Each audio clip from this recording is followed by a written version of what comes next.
ये video I think तुम्हें लगता होगा थोड़ा लेट हुआ है, बट मैंने जानबूझ के ये वीडियो का टाइमिंग ये वाला चूज किया है सो दैट कि तुम जेट, मैप, एडमेट, सीमेट इन सबको फाइनली इंक्लूड करने के बाद इस कंक्लूजन पे आ पाओ कि क्या उनके थ्रू तुम्हें अच्छे भी स्कूल मिल रहे हैं।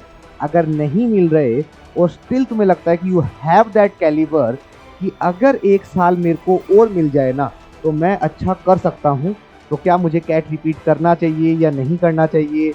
बहुत सारे मिथ्स हैं, बहुत सारे फैक्ट्स हैं, हजारों बातें ऐसी हैं जिनसे तुम कंफ्यूज हो रहे हो, डिसाइड तो नहीं कर पा रहे कि कैट 25 रिपीट करना चाहिए या नहीं करना चाहिए। वीडियो कहीं ना कहीं इंस्पायर करेगी तुम्हें कि अगर 25 में रिपीट करने जा रहे हो तो उसके पीछे का सॉलिड रीजन है क्या तुम्हारे पास, और अगर नहीं कर रहे हो तो क्या टीयर 2 या टीयर 3 एक ऐसे कॉलेज में सेटल हो रहे हो तुम्हें लगता है कि उससे ज्यादा तुम लोग डिजर्व नहीं करते। तो चलते हैं इस वीडियो में आगे। सबसे पहले मैं तुम लोगों को बता देता हूं कि अगर तुम 24 का पेपर जस्ट दे के आए हो और यू रियलाइज कि मैं 25 में रिपीटर हूं, तो ये सबसे पहला मिथ है कि रिपीटर कंसीडर करना खुद को। रिपीटर बेसिकली उसे कंसीडर करना चाहिए जिसने 24 में अच्छे एफर्ट लगाए थे, बट किसी वजह से उन्हें रियलिटी हिट हुई, उन्होंने उस लेवल के कंटेंट को कंज्यूम नहीं किया या फिर उस लेवल पे मॉक एनालाइज नहीं किए, चीजों को लाइटली लिया। उन्हें लगता जो क्लास के क्वेश्चन है वो बन रहे हैं, बात बन रही है, बार बार सेम क्वेश्चन को रिपीट करके खुश होते रहे, सेम नंबर ऑफ सेट करके खुश होते रहे, अपनी एबिलिटी चेक नहीं की, अपनी प्रॉब्लम सॉल्विंग स्किल चेक नहीं की, और ना ही कोई नई प्रॉब्लम देखते ही तुम कैसे उसको आंसर करते हो उस पर कोई जजमेंट लिया। तो ये बहुत सारी ऐसी गलतियां हैं जो एज ए लर्नर तुमने की है, तब तो तुम एक रिपीटर हो। और मान लो फॉर एग्जाम्पल किसी ने जुलाई अगस्त में स्टार्ट किया, बीच में सेमेस्टर एग्जाम भी चल रहे हैं, सिलेबस ढंग से कंप्लीट ही नहीं हुआ, मॉक ढंग से दिए ही नहीं, तो तुम रिपीटर की कैटेगरी में नहीं आते।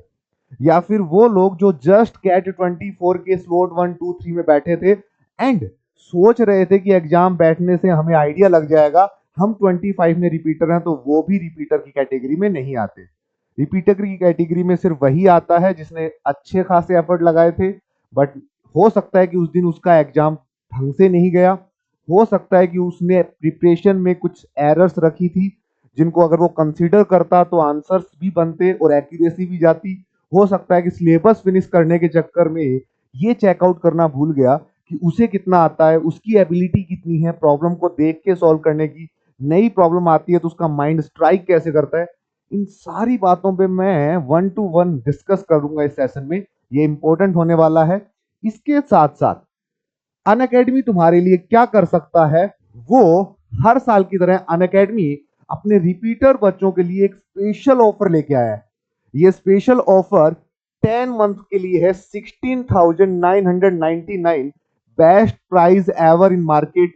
ये सारे जो एजुकेटर हैं इनके सारे कोर्सेज अनलॉक हो जाएंगे, लाइव प्लस रिकॉर्डेड। चाहे तुम क्वांट की बात करो, there is a 3 to 4 faculty, LRDI की बात करो, there is a 3 to 4 faculty, VRC में we have a 3 to 4 faculties जिनके इन डेप्थ कोर्सेज तुम्हें मिलेंगे लाइव प्लस रिकॉर्डेड। और साथ साथ में ये तुम्हें यहाँ पे एड ऑन फीचर के पॉइंट ऑफ व्यू से इन सब के ग्रुप में ज्वाइन करने का मौका मिलेगा जहाँ डिस्कशन प्रॉपर होता है, तुम्हें प्रॉपर प्रैक्टिस सीट मिलती है। इवन हर संडे हम लोग एक टेस्ट भी रखते हैं, चाहे वो टॉपिक वाइज हो, सेक्शनल हो। अपकमिंग डे में हम मॉक रखेंगे, तो ये बेस्ट प्राइस है, राइट नाउ जाके एनरोल कर लो। जिनका सब्सक्रिप्शन एंड हो रहा है वो एक्सटेंड कर लेना, और जिन लोगों ने अनअकैडमी पे फर्स्ट टाइम है, उन्हें लगता है कि ये सारी टीम उन्हें हेल्प करेगी डायरेक्ट इनडायरेक्ट, जो तुमने रिसेंट यूट्यूब वीडियोस देखी हैं यहाँ के सारे टॉप एजुकेटर्स की, इवन हम में से बहुत सारे एजुकेटर्स ने 10 hour 5 hour 11 hour quant LRD VRC की फुल लेंथ वीडियोस देखी है। तो मैं रिकमेंड करूंगा वीडियो जाओ तुम अनअकैडमी कैट पे देखो, MBA बाई अनअकैडमी वाले चैनल पे देखो, तुम्हें ऑटोमेटिकली पॉपुलर वीडियोस मिल जाएंगे जिससे तुम लोग ये जज कर पाओगे कि किस लेवल का क्वालिटी कंटेंट अनअकैडमी एजुकेटर तुम्हें प्रोवाइड कर रहे हैं। तो इनके साथ साथ ये पूरी टीम होगी, प्लस इसमें इस बार जो तुम लोगों को कई बार ऐसा लगता है कि मॉक अप टू मार्क नहीं थे, तो इस बार लीड कर रहे हैं सरल सर। मॉक के अंदर वो इन डेप्थ हर टाइप का जो मॉक में तुम्हें प्रॉब्लम होती है, क्वालिटी के साथ क्वांटिटी के साथ उनके सॉल्यूशन के साथ, तो वो और उनकी टीम इन डेप्थ तुम्हें वहां पे हेल्प कर रही होगी, ठीक है। प्लस ये वाले का डिस्कशन कर लेंगे। ये तुम लोगों के लिए पहला रिपीटर बैच है। इस रिपीटर बैच में we have a two new faculty, Amiya sir है, अमित सर है। आमिया सर तुम लोगों को क्वांटिटी एप्टीट्यूड पढ़ाएंगे, जिनका पूरा कंटेंट पहली बार तुम्हारे सामने होगा। अमित सर का पहली बार पूरा वीआरसी का कंटेंट, तो तुम्हारे लिए एक फ्रेश स्टार्ट रहेगी। प्लस मैं एलआरडीए के बहुत सारे नए सेट के साथ आ रहा हूँ, जो तुम्हें कहीं ना कहीं हेल्प करेगा। इस साल का पहला रिपीटर बैच, जिसमें टॉपिक वाइज टेस्ट रखेंगे हम weekly, every Sunday 1000 plus practice questions. We guys try कि हम PYQ से अलोंग कुछ ऐसा बना पाए, और इसमें कॉम्प्रहेंसिव फुल लेंथ कोर्स भी होगा। और 24/7 डाउट क्लियरिंग इसलिए ऐड ऑन किए कि जिस भी टीचर के डिस्कशन ग्रुप में ऐड होगे, वहां पे वो डिस्कशन तुम कैरी कर सकते हो। इवन तुम्हारी क्लास के बच्चे भी वहां मिलेंगे। इस इंफॉर्मेशन के साथ मैं अपने टॉपिक पे वापस आता हूँ। कैट 25 रिपीट करना चाहिए कि नहीं करना चाहिए? देखो, ये बहुत ही पर्सनल सा क्वेश्चन हो गया। मान लो आज से तुम कहीं ना कहीं Tier 2 या Tier 3 में सेटल हो जाते हो, या फिर उससे भी लोएस्ट रैंक के कॉलेज में, सिर्फ इस प्रेशर में कि यार MBA कर लेते हैं, उम्र निकली जा रही है। तो कहीं ना कहीं 2 या 3 मिनट का ब्रेक लो, खुद से सोचो जाना कहाँ है, डेस्टिनेशन कहाँ है तुम लोगों की। मान लो तुमने आज MBA किया 25 में, 27 में तुम हो, वो जो स्ट्रगल जो तुम आज छोड़ के जा रहे हो ना 25 में, 27 में अगेन स्ट्रगल होगा। अगर तुमने अच्छे कॉलेज से नहीं किया, कंपनी नहीं आएगी, पोस्ट ग्रेजुएशन के बाद भी जॉब नहीं है, लाखों में पैसे लग चुके हैं। अब प्रॉब्लम ये भी है कि पैसे भी लग चुके हैं, एज भी हो चुकी है, और तुम्हें कम से कम 10 to 12 लाख पर एनम की जॉब चाहिए, वो भी कहीं ना मिल रही हो। या कहीं ना कहीं लगे 10th में काफी अच्छा था, 12th में था, ग्रेजुएशन में था, बट वहां पे एक फोबिया था, या फिर इन्फ्लुएंस हो गया यूट्यूब की बहुत सारी ऐसी वीडियो से कि भैया गैप ईयर है, वो कंसीडर नहीं करते। तो ये मिथ अपने माइंड से निकाल देना। गैप ईयर जस्टिफाई किया जा सकता है if you have a good percentile in your cat.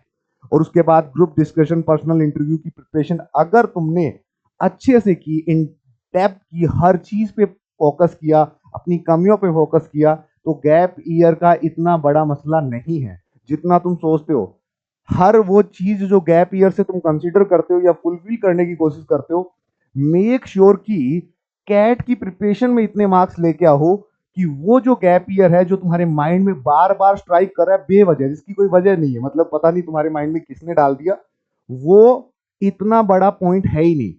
Main point as a learner तुम्हारे पास है कि क्या मेरे पास वो एनर्जी है, क्या मेरे पास वो माइंडसेट है कि मैं सेम चीज जो पिछले 1 साल की थी, उसी एटीट्यूड से, उसी फ्लो में क्या रोज कर पाऊंगा? क्या मैं रोज अपने आप को इतना मोटिवेट रख पाऊंगा? तो देखो, इसका एक ही आंसर है, इसका एक सिंगल लाइन में आंसर है कि तुम्हारी लाइफ है, दोबारा मौका नहीं मिलेगा अपने लाइफ के कुछ ऐसे आने वाले साल को जो तुम सोच सकते हो 3 to 4 ईयर के बाद प्लान कर सकते हो। और एक चीज और ध्यान रखना, मे भी मान लो 1-2 साल बाद रिग्रेट करो, मैं तो ये कर लेता तो ये हो जाता। वो रिग्रेट अभी जो तुम्हारा फ्लो है, तुम एज ए स्टूडेंट हो, तुम लोग पढ़ सकते हो। After 2 to 3 year you realise that यार तुमसे जूनियर बंदा IIM पास आउट है, और तुमसे हायर रैंक पे, तुमसे डबल ट्रिपल पे आउट लेता है, और यू फील कि यार उस दिन मैं कर लेता। तो अगर थॉट्स तुम्हारे बीच में बार बार आ रही है, तो अपने आप को थोड़ा सा काम रखो, स्टार्ट करो अपनी इस पूरी जर्नी को। रिपीटर का जो माइंड मैप है वो मत रखो, एक फ्रेश स्टार्ट करो। लिखो एक बार क्वांट, LRD, VRC में तुम्हारे क्या स्ट्रॉन्ग पॉइंट थी, क्या वीकनेस थी। जो मेरे को मेजर लगता है, बच्चे जो मेरे से पढ़ते हैं क्वांट, LRD, वो कहीं ना कहीं VRC मिस करते हैं। और अगर VRC तुम मिस कर रहे हो, तो तुमने देखा होगा VRC का किसी का तो सेक्शनल नहीं निकला, जिसका निकला उनके फुल लेंथ मार्क्स नहीं आए। तो VRC को एकदम प्रायोरिटी पे रखना है। इवन क्वांट, LRD, VRC को तुम्हें इक्वल टाइम देना है। आई थिंक पेपर देने के बाद जो तुम लोग मॉक में सीरियस नहीं ले रहे थे, वो तुम्हारे माइंड में क्लियर हो गया। तो अपना एक मैप बनाना है फेब से लेके नवंबर तक, भाई साहब, कि मैं ऐसे से ऐसे चलूंगा, मुझे ये चीजों पे काम करना है। मेक श्योर कि मैक्सिमम टाइम तुम रिकॉर्डेड पे फोकस करो। मैं लाइव उन्हीं बच्चों को रिकमेंड करता हूं या तो वो नॉन मैथ से हैं या उन्हें मैथ्स का फोबिया है, क्योंकि तुम जब टीचर के साथ बैठते हो तो तुम्हारा जो डाउट है वो इंस्टेंट सॉल्व हो जाता है और सब्जेक्ट में वो इंटरेस्ट जनरेट होने लगता है। बट जिनका मैथ्स ठीक है, जो रिपीटर हैं, उन्हें उन 2 या 3 आवर के सेशन को रिकॉर्डेड देखना चाहिए, सो दैट कि वो अपने अकॉर्डिंग अपनी पेस पे उस 2 आवर के सेशन को 1 आवर में फिनिश करे, प्रैक्टिस करे। मेक श्योर सिलेबस तो 80-90% भी चलेगा, बट जो पढ़ा है क्या वो तुम्हें आता है? बहुत सारे लर्नर्स ऐसे हैं, अगर मैं तुम्हें बता दूं कि ये बुक पढ़ लो इससे बाहर नहीं आएगा, तो 90% लोग आज प्रिपरेशन स्टार्ट कर दे। प्रॉब्लम क्या है कि कैट के अंदर तुम्हें क्वेश्चंस की स्ट्रक्चर समझ के फिर अपने माइंड को स्ट्राइक करना होता है कि यार इस प्रॉब्लम को मैं कैसे सॉल्व कर सकता हूँ। हर बार बार बार तुम्हारा माइंड बोलेगा यार ऐसी प्रॉब्लम पहले की मैंने देखी है कि नहीं देखी। अगर नहीं देखी तो तुम वो आंसर नहीं कर पाओगे। तो डेवलप योर स्किल कि यार सामने कोई प्रॉब्लम है, अगर उसमें परसेंटेज लग रहा है, रेशियो लग रहा है, एवरेज लग रहा है, तो मुझे वो कॉन्सेप्ट तो पता है ना, उस कॉन्सेप्ट से इंक्रीज डिक्रीज का पता है, मुझे एवरेज वैल्यू का पता है, मीन वैल्यू का पता है, तो मैं अपने आप को उस लेवल पे डेवलप करूंगा आने वाले टाइम में, मॉक देके सेल्फ एनालिसिस करके कि मैं इस साल कैट निकाल सकता हूँ। मेरे पास कैट ऑप्शन है, मेरे पास जेट ऑप्शन है, स्नैप है, एनमेट है, सीमेट है। बट नवंबर तक मेरा एक ही टारगेट है, दैट इज कैट 25। अगर इस जर्नी में तुम लोग मेरे साथ हो तो मैं तुम्हें सिर्फ एक छोटी सी एडवाइस के साथ ये वीडियो एंड करूंगा, लेंथी वीडियो नहीं है। अपना एक प्लान बनाओ, क्वांट का अलग से, एलआरडी का अलग से, वीआरसी का अलग से। लिख देता हूं, थोड़ा सा याद रहेगा। क्वांटिटी एप्टीट्यूड का अलग से, ठीक है, एलआरडी का अलग से और वीआरसी का अलग से। जितने भी लोग जेन्युइन रिपीटर है, जब भी तुम्हारे सामने कोई क्वेश्चन आए, don't waste your time for lengthy videos. मैं वेस्ट तुम्हारे लिए बोल रहा हूँ, कहीं ये वीडियो वो बच्चे देखे ना जो फर्स्ट टाइम प्रिपरेशन कर रहा है, तुमने वो जर्नी जीनी है, प्रॉपर क्लास में टीचर के साथ बैठना है। बट जो लोग सिर्फ अपने को दिखाने के लिए पढ़ रहे हैं रिपीटिंग मोड में कि मैं तो 5-5 6-6 घंटे क्लासेस कर रहा हूँ, नहीं, तुम सीख कितना रहे हो दैट्स मैटर अ लॉट। क्योंकि तुमने वो क्लासेस कर ली, वो नोट्स बना ली, उनकी स्मार्ट अप्रोच देख ली, अब तुम्हें इंप्लीमेशन पे काम करना है। तुम्हारा इंप्लीमेशन बेहतर होता तो पिछली बार निकलता तुम्हारा। तो क्वांट में तुम लोग प्रॉपर, जैसे तुम्हारे सामने कोई प्रॉब्लम आई तो उसे पोज करोगे, राइट? पोज करने के बाद अगर वो सॉल्व होगी तो वेल गुड। सॉल्व करने के बाद भी दो चीजें उस पर जज करनी है कि क्या मैं फास्ट कर पाया, दूसरी ये है कि अगर मेरी एक्यूरेसी कितनी है, मैं एक्यूरेसी पे काम कर पाया कि नहीं कर पाया। और इस तरीके से कई बार होगा प्रॉब्लम सॉल्व हो रही है, टाइम लग रहा है, कई बार एक्यूरेसी मेंटेन नहीं हो रही, तो उस टॉपिक पे क्या तुम्हें बेसिक की नीड है कि तुम्हारे माइंड को पता होगा। नीड है तो वो चैप्टर जाके देख लो, जिस भी टीचर से पढ़ा है, जिस भी कंटेंट को तुमने कंज्यूम किया उसी को फॉलो करो। बट मेक श्योर कि हर बार क्वेश्चंस के साथ थोड़े जो लैंग्वेज चेंजेस है वो मैटर करते हैं। अपने कंफर्ट से बाहर आके पढ़ाई करनी पड़ेगी। सेम चीज एलआरडीए में है। मैंने पिछले साल भी 700+ सेट करवाए थे। अब वो सेट ना तुम्हारे लिए एकदम न्यू वाली फीलिंग देंगे। बस ये है कि तुम्हें क्लास में नहीं जाना, उन्हीं पुरानी क्लासेस को या फिर जो अभी चल रही है उन क्लासेस को पोज किया, उस सेट को पोज किया, टाइमर लगाया, 10 मिनट का सॉल्व किया। जहां तुम अटक रहे हो उस कॉन्सेप्ट पे देखो कि यहाँ किस वजह से अटक रहा हूँ। लैंग्वेज में प्रॉब्लम है तो वर्क ऑन योर लैंग्वेज। कोई अगर मैथ्स के फॉर्मूले में प्रॉब्लम है तो वो पूरा टॉपिक देखो। लाइटली नहीं लेना कि याद नहीं आया। याद क्यों नहीं आया? क्योंकि वो याद था नहीं। सेम चीज वीआरसी के अंदर अपने टीचर्स की चीजें फॉलो करनी है। मोस्ट ऑफ नॉन जो नॉर्थ वाले बच्चे हैं ना, उनको वीआरसी में बड़ा प्रॉब्लम है। जब तक तुम सब्जेक्ट में इंटरेस्ट जनरेट नहीं करोगे ना, खुद से जाके नॉवेल्स नहीं पढ़ोगे, न्यूज़पेपर नहीं पढ़ोगे, लैंग्वेज इंटरप्रेट नहीं करोगे, तुम्हारा सब्जेक्ट रेडी होगा ही होगा नहीं होगा। मतलब उसे रेडी करने के लिए तुम्हारी डिपेंडेंसी खुद पे ज्यादा होनी चाहिए कंपेयर टू टीचर। हम लोग गाइड कर सकते हैं गाइज, 24 में भी थाउजेंड्स ऑफ लर्नर अनअकैडमी से पढ़े थे, बट क्या वो सारे थोड़ा ना क्रैक करके गए थे?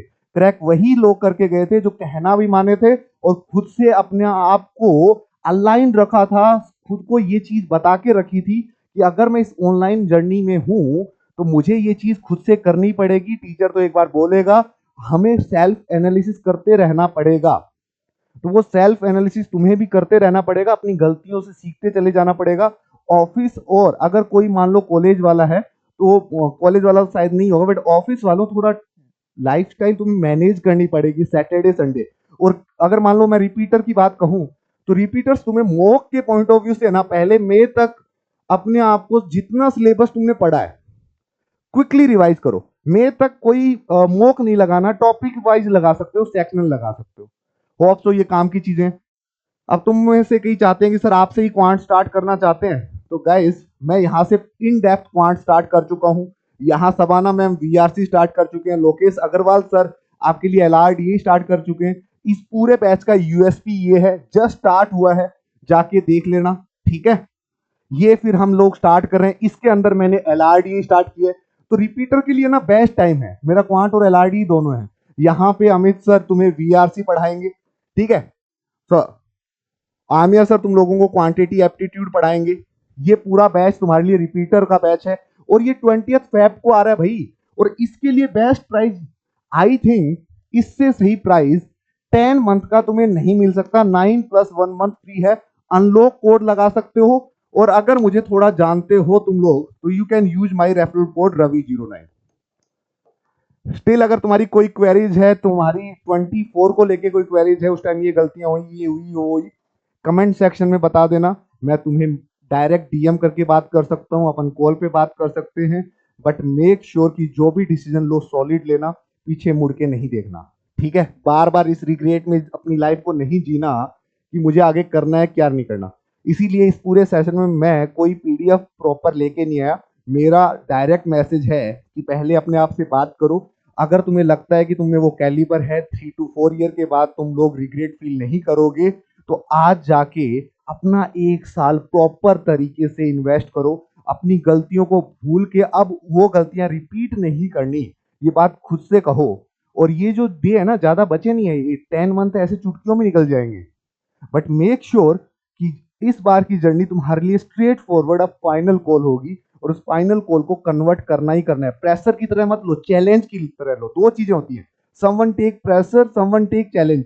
प्रेशर पिछले साल ले लिया, अब चैलेंज का टाइम है भैया। कोई भी पेपर दो, हम देखेंगे, हम सॉल्व करके आएंगे वो पेपर, ठीक है बेटा। तो मिलते हैं फुल ऑन एनर्जी के साथ क्लासेज में। इस साल पिछले साल से थोड़ा डिफरेंट कंटेंट में अपडेट करते हुए आऊंगा।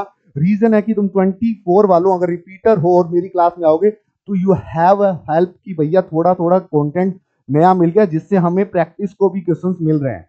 और साथ साथ मैंने इस साल स्टार्ट किया कि मैं तुम्हें प्रैक्टिस सीट्स भी दूं, और हर संडे तुम्हें टॉपिक वाइज टेस्ट भी दूं, जो ऑटोमेटिकली इस बार तुम्हारे कोर्स का हिस्सा होंगे। तुम्हें अपने आप कोर्स के जो लिंक है, तुम्हारा जो प्लानर है, उसमें शो हो जाएगा। लाइव चाहो तो लाइव दे देना, रिकॉर्डेड चाहो तो रिकॉर्डेड दे देना। आज के लिए इतना ही, थैंक यू सो मच। मिलते हैं जल्द ही। ध्यान रखो, पढ़ते रहो, और अपने डिसीजन खुद लो, अपने माइंड को थोड़ा शांत करके। और जो भी डिसीजन लो उस पर सॉलिडिटी के साथ खड़े रहो। वर्क हार्ड टिल जब तक क्रैक ना हो जाए। An Academy. Let's crack it.